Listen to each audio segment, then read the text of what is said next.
Assalamu alaikum.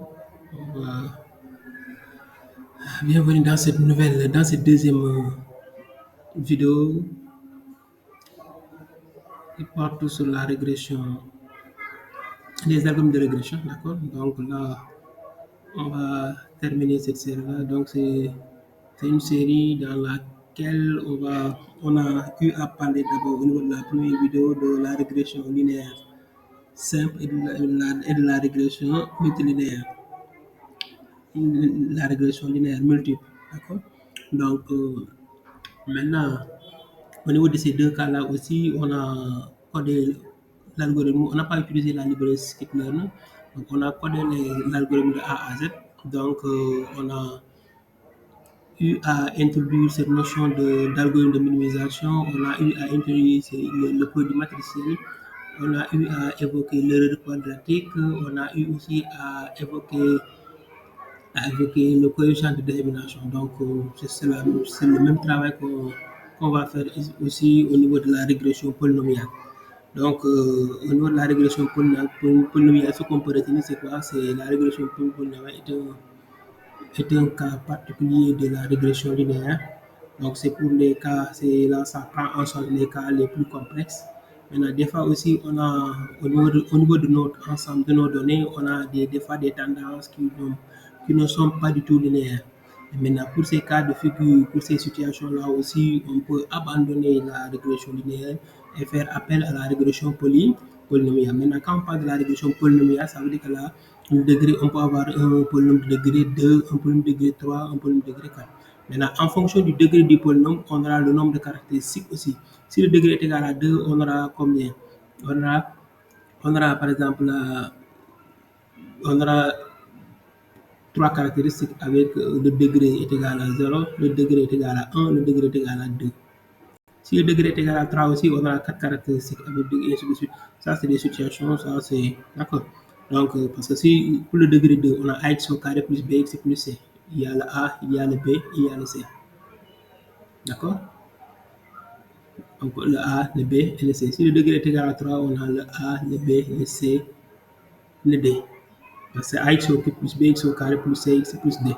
Donc, c'est comme ça, d'accord. Donc, le même ensemble de données qu'on avait utilisé pour la régression linéaire simple, c'est ce même ensemble de données qu'on va utiliser pour faire la régression polynomiale. Après, ça va nous permettre de pouvoir comparer et de se dire, est-ce que pour cet ensemble, parce que d'abord, on va réaliser la régression linéaire, la régression polynomiale avec une seule variable explicative. Donc, on pourra après comparer les coefficients d'élimination au niveau des deux algorithmes, et ça nous permettra de voir quel est l'algorithme qui fonctionne mieux, qui est meilleur par rapport à l'autre qui explique mieux notre ensemble de données. C'est plus simple comme ça, d'accord? Après, on fera par exemple la deuxième partie où on va parler de la régression polynomiale, mais avec plusieurs variables explicatives, d'accord? Et pour tous ces deux cas-là, je vais me limiter au niveau du polynôme de degré 2, d'accord? Donc, il n'y a que quelques changements par rapport à la régression linéaire. Il y a que quelques changements. L'algorithme de minimisation ne va pas bouger. La manière dont on va définir cette fonction gradient, la manière dont on va définir la descente de gradient, ça ne bougera pas. Donc, la manière dont on va calculer le coefficient d'élimination, ces éléments-là ne vont pas bouger. Donc, le changement majeur, c'est au niveau des matrices. Par exemple, la matrice grand X.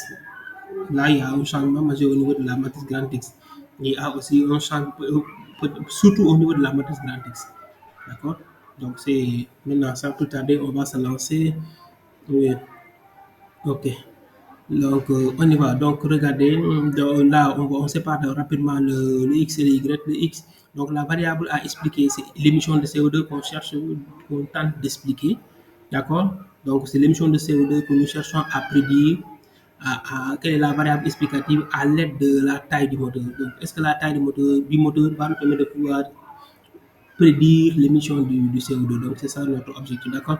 On y va, donc on y va, là, c'est bon. Ok, c'est bon, on a compris, ça marche et on voit que là, on a 1067 fois 1 comme des dimensions, 1067 fois 1, c'est bon, ça marche. Maintenant, faisons une petite visualisation, ce qui va nous permettre de voir, est-ce que par exemple là, la tendance est linéaire ou la tendance, donc on peut, donc en regardant par exemple Si, par exemple, là, cette visualisation, on peut se dire, par exemple, là, je peux envoyer, c'est possible d'avoir une tendance linéaire, mais aussi, moi, je peux envisager une tendance qui n'est pas du tout linéaire, hein. Je peux dire que, par exemple, là, c'est possible, ensuite, on va aller chercher ce point. Vous voyez là, là, donc, si on a une espèce de courbe comme ça, là, donc c'est bon, d'accord? Donc, et c'est ça qu'on va essayer de faire, d'accord?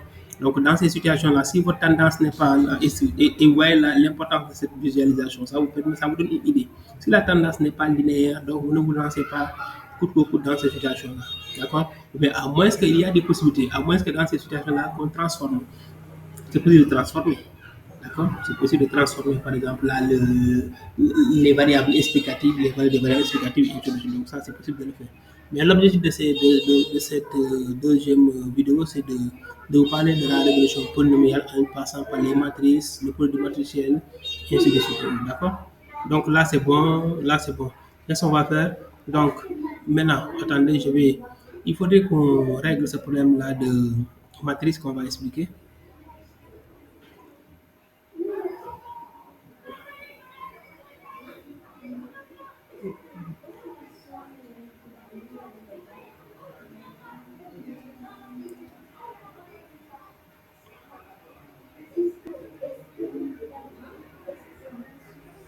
Regardez, donc on y va. Donc là, on a y est égal à quoi?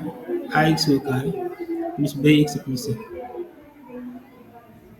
Ax au carré plus bx plus c. C'est ça qu'on a. On a ax au carré plus bx plus c. Maintenant, l'écriture matricielle, donc on a notre f, grand F, c'est la matrice de sortie. D'accord? Donc, est égal à quoi? Est égal à la matrice grand X, produit matriciel et de qui? Et de bêta. La matrice bêta qui va contenir les caractéristiques, d'accord? Maintenant, pour la matrice bêta, si on prend ce cas-là, la matrice bêta, regardez la matrice bêta, qu'est-ce qu'on aura? Pour la matrice bêta, on a les éléments de A, de B et de C. C'est une matrice de dimension 3 fois 1. A, B, C. Donc le bêta, donc on est là. Le bêta est là. Alors, si je prends le grand X, c'est là où il y a un changement majeur. Le grand X, qu'est-ce qu'il faudrait faire? Donc, au niveau de grand X, il faudrait qu'on ajoute.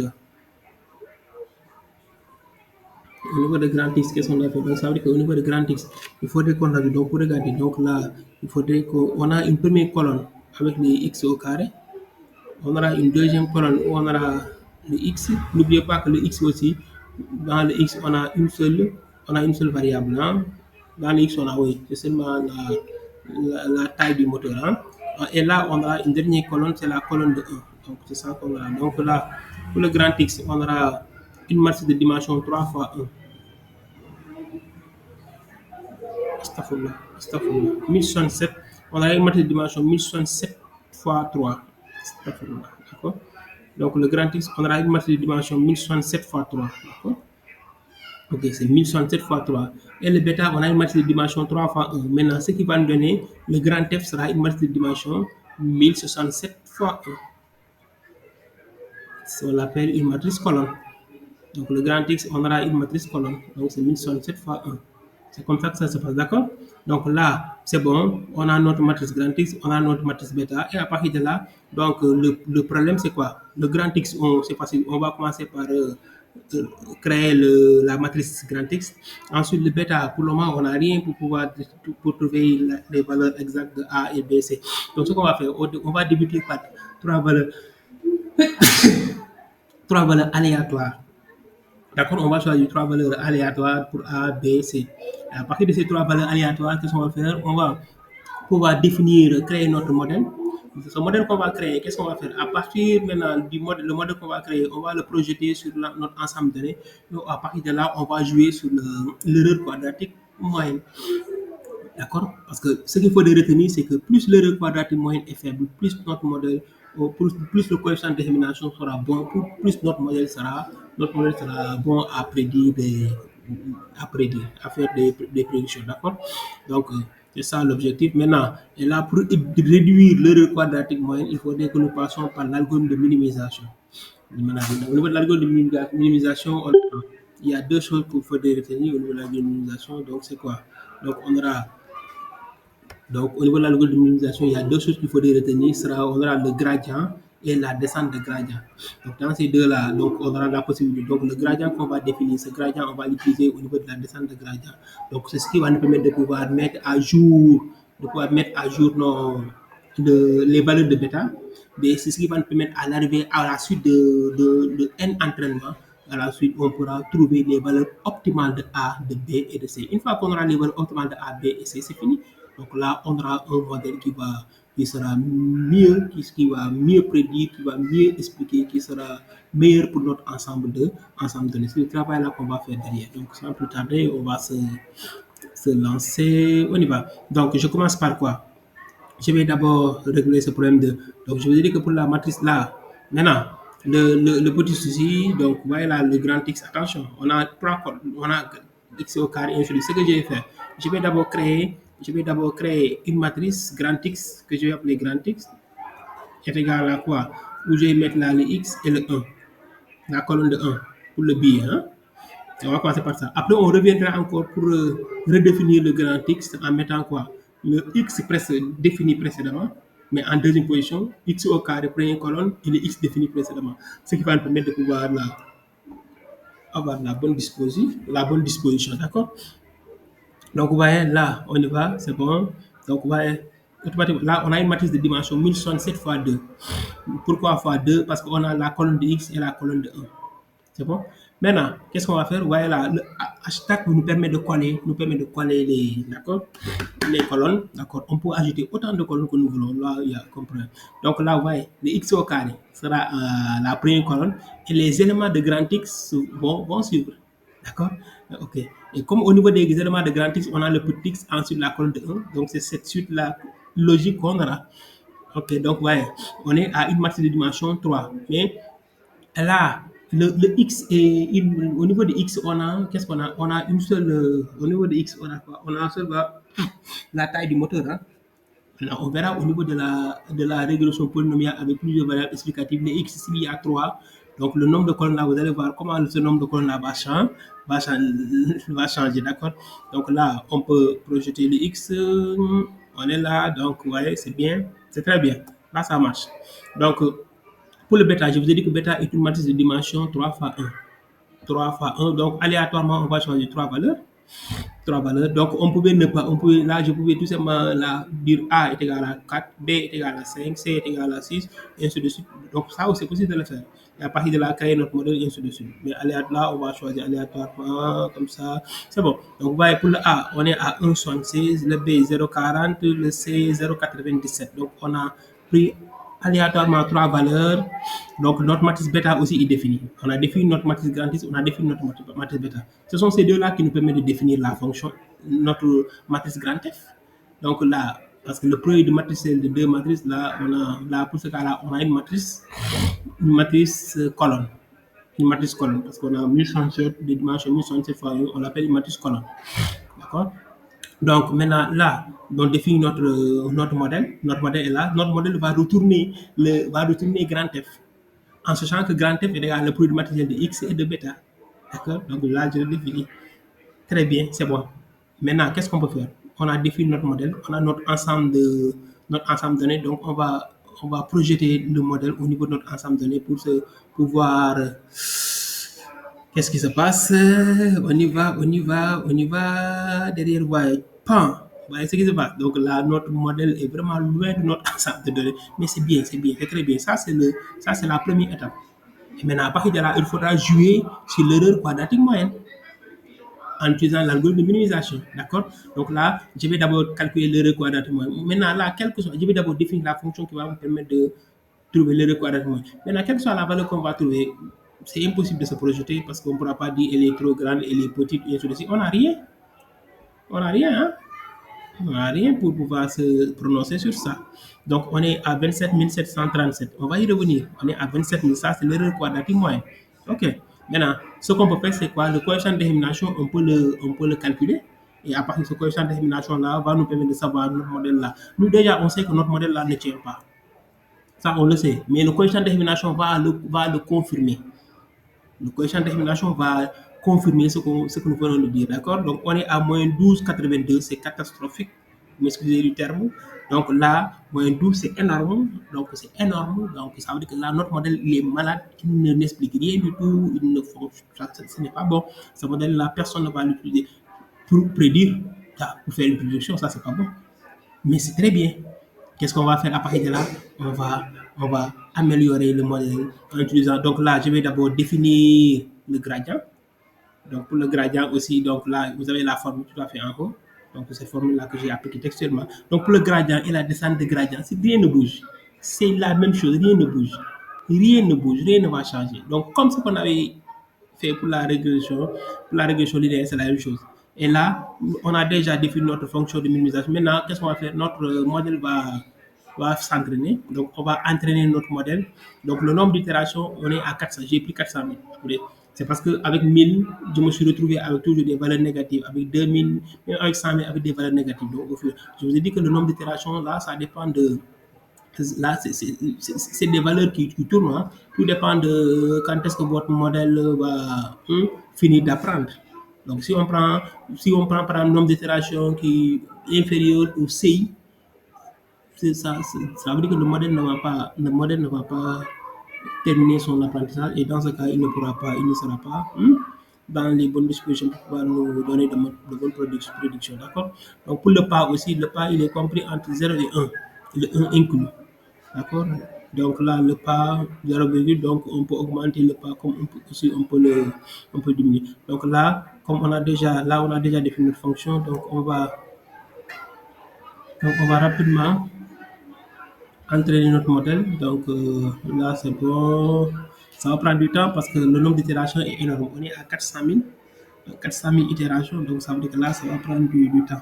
Et c'est pour ça qu'après, on aura la courbe d'évaluation va nous permettre de pouvoir fixer le nombre d'itérations. Parce que si c'est énorme, ça là aussi, vous allez fatiguer la machine inutilement, d'accord?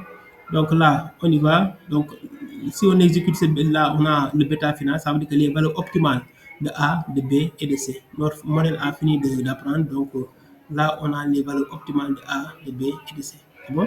Pour le A, on est à moins 5,27. Pour le B, on est à 80,9. Pour le C, on est à 53,7. D'accord? Maintenant, ça veut dire qu'on peut encore redéfinir, oui, on peut définir un autre modèle. Et ce modèle-là, on va le projeter sur notre ensemble de données. D'accord? Donc là, c'est bon, c'est bon. Voilà là. Ce modèle-là, ce modèle est meilleur que le modèle précédent. Donc, ça, ouais. Donc c'est un modèle qui est vraiment. Là aussi, le coefficient de dissémination va nous permettre de pouvoir le justifier. Hein. D'accord? Et ensuite, on verra, en principe, on doit avoir une erreur quadratique plus faible. D'accord? Donc, là, c'est bon. Là, c'est. Mais à chaque fois, c'est possible d'améliorer. Hein. Là, on a compris avec ça. Et pour améliorer, il faudra seulement jouer au niveau du nombre d'itérations et aussi sur le pas. Donc, le nombre d'itérations, 400 000 et sur le pas aussi. Hein. Le pas, c'est l'écart le temps, l'écart entre deux itérations. D'accord, c'est ça le pas. Donc, ok. Donc là, c'est bon. Ok, donc c'est bon. Là, cette courbe-là, on a d'apprentissage. Donc là, il va nous permettre de savoir à quel moment notre modèle a fini d'apprendre. Et ouais, là, j'ai comme l'impression qu'à partir de 25 000 à 30 000 à 35 000, le modèle, là, ça ne bouge plus. Parce que ça, regardez, au niveau de la verticale, vous avez l'erreur quadratique moyenne. Au niveau de l'horizontale, vous avez le nombre d'itérations. Donc, vous voyez, là, l'apprentissage continue. Donc, le modèle apprend, arrivé là. Au fur et à mesure que le modèle va apprendre, le nombre, l'erreur quadratique va diminuer. Donc, on y va, arriver là à 15, ça c'est combien? 150 000, on est là. Maintenant, 150 000, ça descend, et ainsi de suite. Maintenant, là, il faut bien qu'il soit précis. Là, j'ai comme l'impression qu'entre 300 000, 350 000 et 400 000, le modèle n'a plus. Là, il n'y a plus de changement. Donc, si tel est le cas, donc je n'ai pas besoin d'arriver à 400 000. Je peux diminuer le nombre d'itérations. Mais aussi, il faudrait avoir un regard sur le coefficient de dissémination. Si, par exemple, là, vous dites qu'à 35 000, c'est bon, vous diminuez le nombre d'itérations. vous calculez le coefficient de discrimination, vous le comparez avec 400 000, le coefficient de discrimination qu'on aura, le coefficient de discrimination. Si le coefficient de discrimination avec 400 000 est meilleur, donc il est plus préférable de prendre ce coefficient de discrimination-là. D'accord? Donc là, ça veut dire que le seuil ne sera pas 35 000, mais il sera 400 000. D'accord? OK. Maintenant, si vous dépassez aussi le seuil, vous allez créer des problèmes. Vous allez créer des problèmes. Non seulement, donc là, vous allez créer pas mal de problèmes. Donc, il y a ces problèmes de surapprentissage et de sous-apprentissage, le underfitting et le overfitting qu'il faudrait aussi il faut faire attention à ces deux-là, d'accord? Allez, donc le coefficient de discrimination, attention, là on a un coefficient de discrimination on est à 74. Alors qu'au départ, on était à moins 12, on est à 74. Donc ce modèle-là explique mieux notre ensemble de données que le modèle précédent. Donc ça veut dire que la variation de l'émission de CO2 est expliquée à 74,72% par la taille du moteur. Donc, notre ensemble de données est expliqué à 60. Donc, ouais, là, c'est acceptable. 74%, c'est acceptable. D'accord? Je rappelle que c'est des données réelles. Ce ne sont pas des données qu'on a. Nous, c'est des données réelles. D'accord? Donc, on est à 74,72%. D'accord? Donc, c'est bon. Et c'est ce travail-là qu'il faudrait faire. Vous voyez, mais avec les matrices là, mais on est à l'aise, on est à l'abri. Tout est élémentaire, tout est simple. Tout est simple avec les matrices. Tellement simple.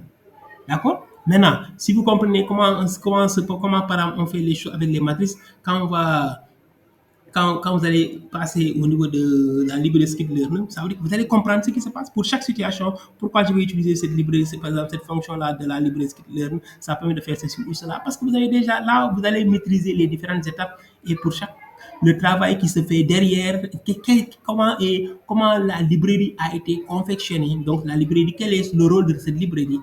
Quel est le rôle de cette fonction, la fonction de la librairie qu'on va utiliser? Quel est son rôle? Qu'est-ce qu'il fait? Mais qu'est-ce qu'elle fait? C'est ça l'objectif, d'accord? Donc c'est bon pour là, c'est là pour la régression linéaire avec une seule variable explicative. Maintenant, on va terminer par la régression linéaire avec plusieurs variables explicatives. Ça veut dire que avec cette vidéo-là, avec cette deuxième partie, ça veut dire que vous avez tout sur la régression polynomiale avec une seule variable explicative, avec plusieurs variables explicatives. Maintenant, attention, avec plusieurs variables explicatives, il y a quelque chose, un élément, une partie, ou bien il faudrait préciser quelque chose au niveau de la matrice grand X. Parce que on y va, c'est pas grave, on y va. C'est bon, ça marche, donc là, c'est ça le petit souci. Donc, on a deux soucis. Ce ne sont pas des soucis. Hein. Là, le nombre de colonnes, c'est pas, la dimension c'est 1067 fois 3. Le nombre de colonnes c'est 3. Attention, le nombre de colonnes c'est 3. Pour l'autre, on avait seulement une colonne. Mais là, on ne voit pas le nombre de colonnes. Ça, c'est à corriger. Donc, je le corrige en redimensionnant, par exemple, cette matrice, on va redimensionner. Donc, la fonction, donc, reshape nous permet de redimensionner. Donc, je vais redimensionner. Donc, c'est bon, là, ça marche. Donc, vous voyez, là, c'est OK, c'est très bien. Mais mon problème, c'est ça. Avec les trois, maintenant, avec les trois, là, le x au carré. Pour le x au carré aussi, on aura trois autres. Attention. Donc, la première colonne qu'on doit ajouter avec le x au carré. Attendez, je vais vous montrer là. Là, pour le x, on est là. Pour le x au carré, si le x a combien le x a trois colonnes, le x au carré aussi va revenir avec ces trois colonnes. Le x au carré aussi va revenir avec ces trois colonnes. Maintenant, chaque colonne est élevée au carré. Le x au carré aussi va revenir avec ces trois colonnes. Donc, du coup, le nombre de colonnes va changer. Donc, on aura 3 là. On aura 3 là encore. Ça fait 6. Donc, déjà, le x au carré et le x seulement vont faire 6. Après viendra, d'accord? Donc, vous allez comprendre ça à ce niveau-là. Donc, on y va. On a déjà redimensionné, séparé le x. Maintenant, pour la matrice grand X, comme ce qu'on avait fait pour l'autre. Hein. Donc, même chose. Hein. Donc, je crée d'abord, vous voyez, je crée une première matrice grand X avec le X, les éléments de X et la colonne de 1 pour le billet. Donc, regardez, on peut jeter un coup d'œil à ce niveau. Oui, attendez, je vais vous montrer. Là, le grand X, on y va. Pour le grand X, regardez ce qui se passe pour le grand X. Vous voyez, pour le grand X, pour le moment, on est à combien? Première colonne, deuxième colonne, troisième colonne. D'accord? Ensuite, là, on a un. Donc là, il fait ça directement. OK, OK. Donc là, on est à, voilà, on est à 1067 fois 6. Maintenant, le problème, c'est pas ça. Le problème, c'est lorsqu'on va ajouter lorsqu'on va ajouter, parce que pour le 1-1, on aura la première colonne, le billet pour la première valeur, deuxième colonne, le billet pour la la deuxième valeur, deuxième partie, troisième colonne, billet pour la, c'est comme ça que ça se passe. D'accord. Donc là, on a ce que nous avons. C'est OK. Maintenant, qu'est-ce qu'on va faire à partir de là? Là, c'est bon. Donc, c'est bon. Je le retire. Merci. Et on va ajouter le x au carré. Mais si on ajoute le x au carré, on sera plus à 6, on sera à 9 parce que le x au carré aussi viendra avec 3. Donc, on sera à 9. Vous voyez là, là, on est à 9. C'est OK? Là, on est à 9. Très bien. Là, ça marche. D'accord? Maintenant, donc, comme on est à 9, ça veut dire que là, pour le bêta, les caractéristiques, donc, le bêta là, on a quoi? Les valeurs de bêta. Donc, qu'est-ce qu'on a là? On aura 9 valeurs aléatoires qu'il faudrait aller chercher. 9 valeurs aléatoires qu'il faudrait aller chercher. D'accord? Donc, et c'est bon, ça marche. Donc, on est là. Mhm. OK. Voilà. Donc, on a ouais, toutes ces valeurs-là. Donc, ça, c'est des valeurs aléatoires. On va créer encore notre premier modèle. Et après, on va reprendre le même travail. Donc, ainsi de suite. Donc, là, l'erreur quadratique. Regardez l'erreur quadratique. On est à, oui, on est à combien? 4608. 4608, hein? On est à 4608. C'est bon? 4608, on verra. Verra si c'est possible d'améliorer. On y va donc. OK. OK, OK, OK. Mhm.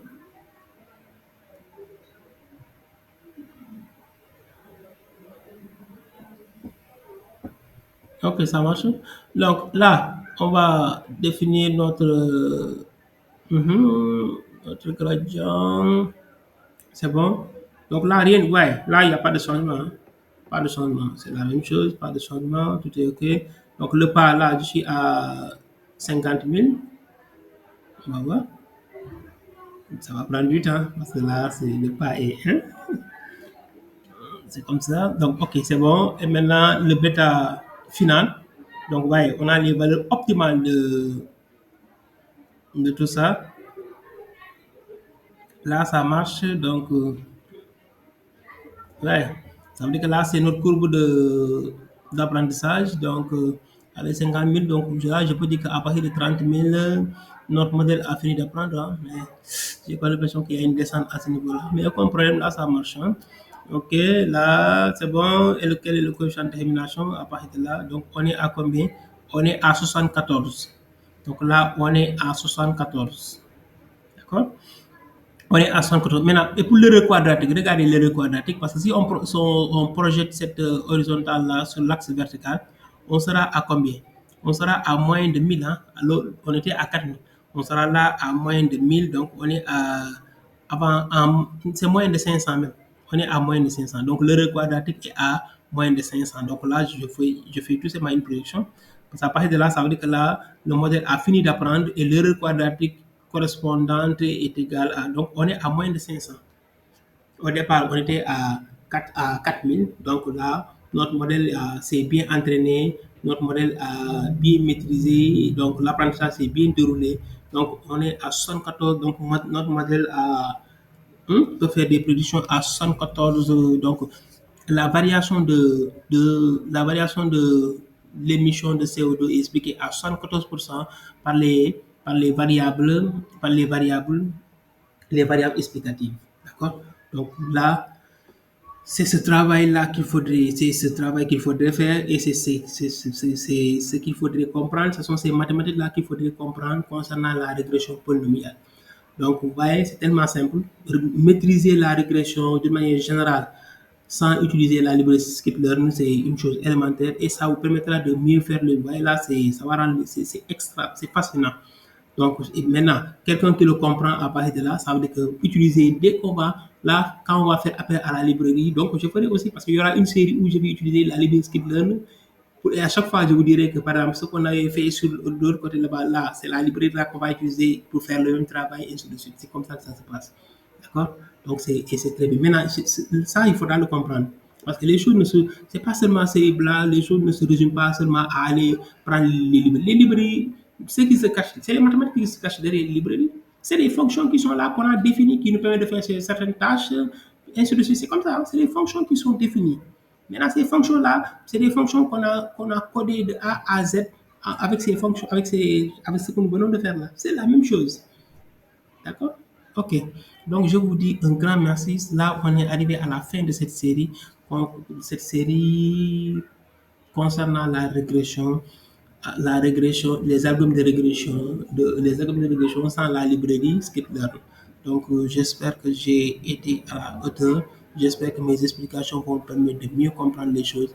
Je serai très ravi, très honoré de recevoir vos suggestions, vos commentaires, je serai vraiment très ravi de recevoir tout ça. Donc, mon objectif, c'est que tout un chacun, tout un chacun s'y met, tout un chacun, par exemple, là, apporte sa contribution, parce que c'est ça. Là, il faudrait que tout le monde ait maîtrise cette notion qu'on appelle le machine learning. Maintenant, pour pouvoir maîtriser, il faudrait que tout un chacun amène sa contribution. Maintenant, ça, c'est ma petite contribution. Donc, donc là, d'ici mercredi, et puis d'ici jeudi, on aura la régression polynomiale. Non, là, on aura la régression logistique. Et à la fin de la semaine, ou bien lundi prochain, on aura les algorithmes du deep learning. Même chose, hein, avec les matrices. Maintenant, une fois que je termine avec ces trois séries-là, je vais commencer d'autres séries où je vais utiliser les librairies pour pouvoir refaire le même travail sur les mêmes ensembles de données pour montrer que c'est identique. C'est identique. Et là, ça vous permettra de comprendre quel est l'objectif, comment cette fonction de la librairie Skitlearn là fonctionne, comment elle a été conçue, ainsi de suite, ainsi de suite. C'est ça qu'il faudrait comprendre. Et si vous comprenez ces choses-là avec les matrices, ça vous permet d'être plus flexible. Quand on comprend les choses avec ces matrices-là, ça donne plus de flexibilité. On a plus de possibilités de pouvoir. On devient autonome. Autonome, quoi. Et c'est ça l'objectif. Allez, ciao, ciao. Merci beaucoup. À très vite. Et à très bientôt. Allez, merci.